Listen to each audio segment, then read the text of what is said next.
Ah, bonjour la famille. Vraiment, aujourd'hui, j'ai décidé de parler d'une chose qui me tient à cœur. Il s'agit du temps. Le temps de se retrouver, le temps de commencer à guérir, le temps de restaurer la santé. Généralement, les gens, quand ils prennent un traitement, quand ils prennent une recette, quand ils voient quelque chose, ils commencent à l'utiliser. Après 2 ou 3 jours, ils décrètent que la recette ne marche pas et puis ils laissent tomber. Or, quand l'escargot entre quelque part, il entre lentement. Quand il doit partir, il part à la même vitesse. Sauf si vous devez le soulever et aller le jeter quelque part. Alors là, vous allez causer des dégâts. Ce que vous avez comme ce dont vous souffrez, ce que vous avez comme maladie, c'est un signe, c'est un signal que votre corps vous envoie. C'est un cri de détresse. C'est un appel au secours que le corps envoie. Et il vous demande alors de changer. Quand vous changez, les signaux disparaissent et tout, et vous commencez à vous sentir mieux. Certaines personnes, quand les symptômes disparaissent, elles estiment déjà qu'elles sont guéries. Nenni, elles ne sont pas guéries. Certaines personnes, quand elles utilisent 2 ou 3 jours et qu'elles n'ont pas satisfaction et que, par exemple, la glycémie n'a pas baissé de façon drastique, quand la tension artérielle n'est pas revenue à la normale en même temps, elles trouvent que les produits ne marchent pas. Les produits en question ne soignent pas euh, les symptômes. Elles aident à rétablir l'équilibre de l'organisme. Il faut pouvoir les mettre en œuvre sur la durée. Il faut pouvoir les utiliser de façon persistante. Bon, je m'en vais donner un exemple qui peut aider en même temps les hypertendus ainsi que les diabétiques et toutes les personnes ayant le souci de restaurer leur santé, leur digestion, qui souffrent de constipation chronique ou les personnes qui ont une baisse de forme et ainsi de suite. Voilà. Vous allez adopter le bissap. C'est du bissap, hein, tout simplement. Je le dis et je le répète tout le temps. Si vous pouvez recevoir avec du bissap, si vous pouvez boire du bissap à table 2 ou 3 fois par jour, c'est à votre avantage. Vous allez en tirer de nombreux bénéfices.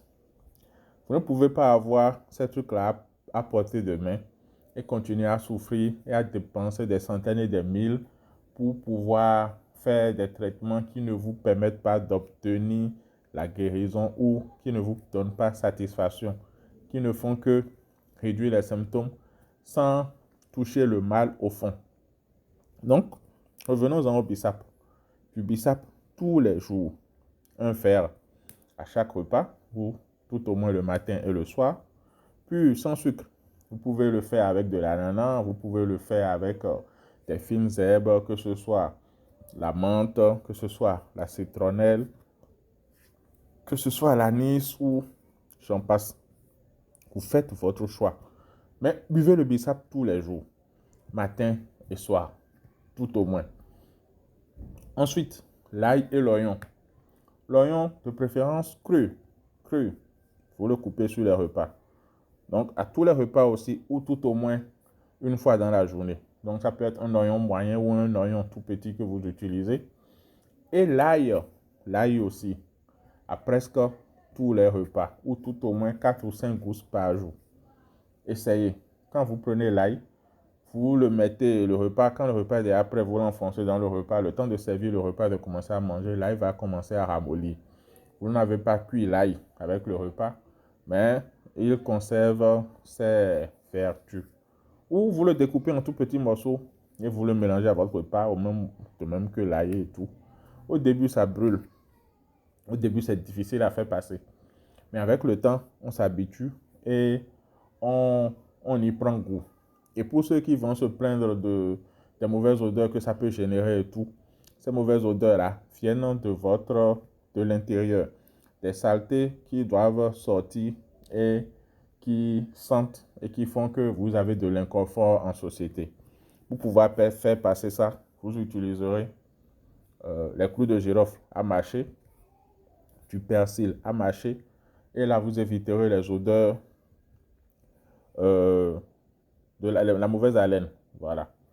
Si après plusieurs mois, ces odeurs-là persistent, alors là, vous devez faire un traitement de votre foie, un traitement agressif de votre foie. Parce que là, c'est que euh, ce que les petits remèdes là ne répondent pas. Mais ça répond toujours.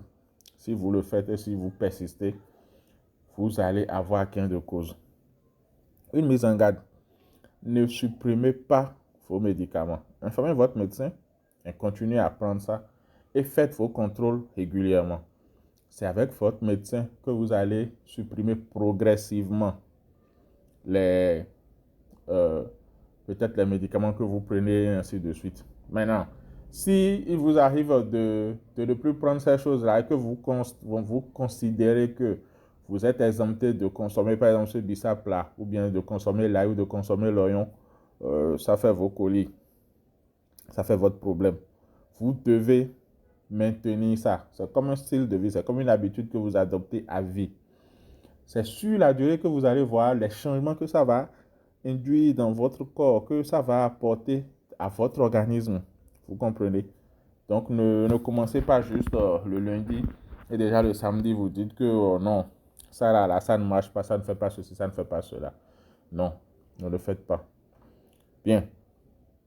Donnez-vous 3 à 4 semaines pour constater vous-même la différence et donnez-vous 6 mois à 1 an pour la rémission, tout au moins.